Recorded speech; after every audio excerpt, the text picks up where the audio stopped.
Hi everyone! Pag-usapan natin kung ano-ano yung mga major subjects na dapat mong paghandaan sa college kung ikaw ay BS Ed major in English.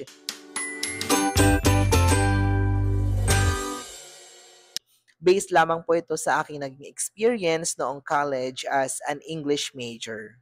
Before we begin, gusto ko lang pong sabihin na medyo mataas po talaga ang expectation sa atin kung tayo ay kumuha ng ganitong specialization. Dapat magaling tayo sa grammar and we can communicate using English language if necessary. At dapat marami at malawak daw yung ating paggamit ng mga different English words. So, na-realize ko sa ngayon na sana talaga binigyan ko ng focus ang major subjects ko, hindi para ma-meet ang expectation, kundi para mas na-master ko lalo yung pinili kong field. But studying has no end, so we can still undergo learning the path we chose for our expertise.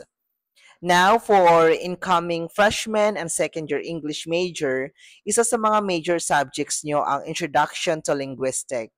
Nakafocus ito sa origin ng English language. May encounter nyo dito ang Anglo-Saxons, mga founder ng English, different transcriptions of words, morphology, phonology, syntax, and iba pa. I remembered my activity kami sa subject na to kung saan pinabasa kami ng mga words with correct pronunciation at the same time yung correct transcription ng word, and I was shocked. Ganun pala talaga i-pronounce yung word as taught by our professor. Next is language, culture, and society. It focuses on the relationship of the language to people's culture and to the society. Pag-aralan nyo dito kung ano yung mga naging ambag ng language, especially the English language. Next subject is structure of English. Isa ito sa pinakamahirap na major subject para sa akin kasi sa pagkakaalala ko, ako yung piniling mag-report sa grupo namin, and yung na-assign na topic sa amin ay yung pag-identify sa kung ano ba ang tawag sa mga words na nakapaloob sa isang sentence. Yung parang nagdadissect ka ng words at papangalanan mo kung ito ba ay noun, anong klaseng verb. Basta yung structure of English, more on technicality ang pinag-aaralan. Maganda yung ganitong subject kasi dito talaga mahasa yung mastery mo sa grammar and all. Isa din sa naguguluhan ako yung principles and theories of language acquisition and learning dahil nakakalunod pag-aralan yung mga ambag ng mga linguists sa English. Dito mo malalaman yung mga theories nila Noam Chomsky, Jean Piaget at iba pa. About ito sa kung paano natututo ng language ang isang bata, especially the second language which is English. Next is yung teaching and assessment of macro skills. Dito na pag-aaralan yung macro skills such as reading, speaking, writing, viewing, and listening. Dito tinatalakay yung mga different strategies when it comes to teaching upang mahasa yung mga skills ng bata through the help of their teacher, which is us. And isa sana sa favorite kong pag-aralan ay yung mythology and folklore. Ito sana yung na-excite akong pag-aralan kaso dumating yung pandemic.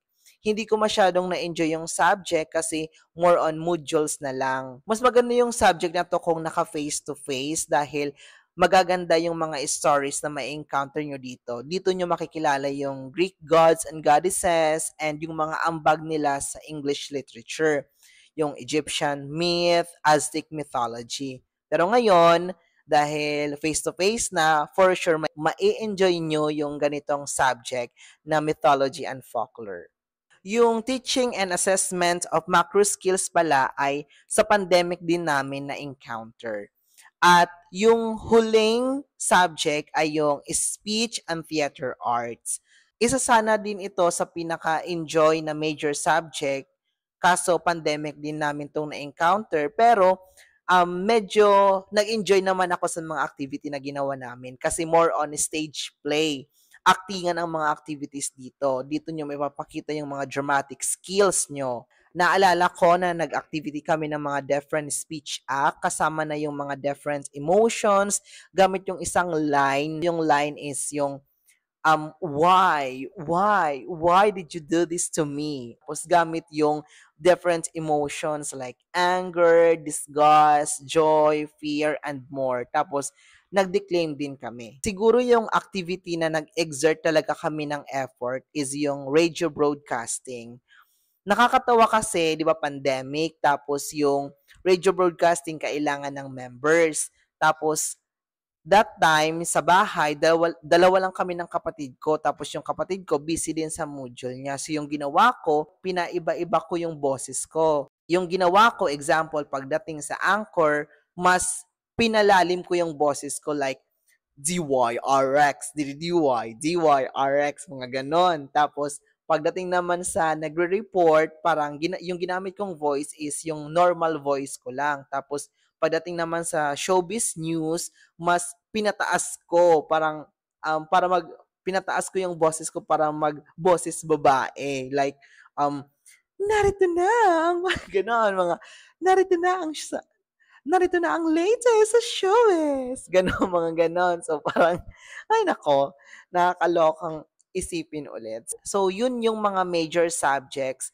sa BS Ed English from first year and second year. Thank you for watching. I hope you enjoyed this video. Follow for more. Happy learning, everyone. Bye!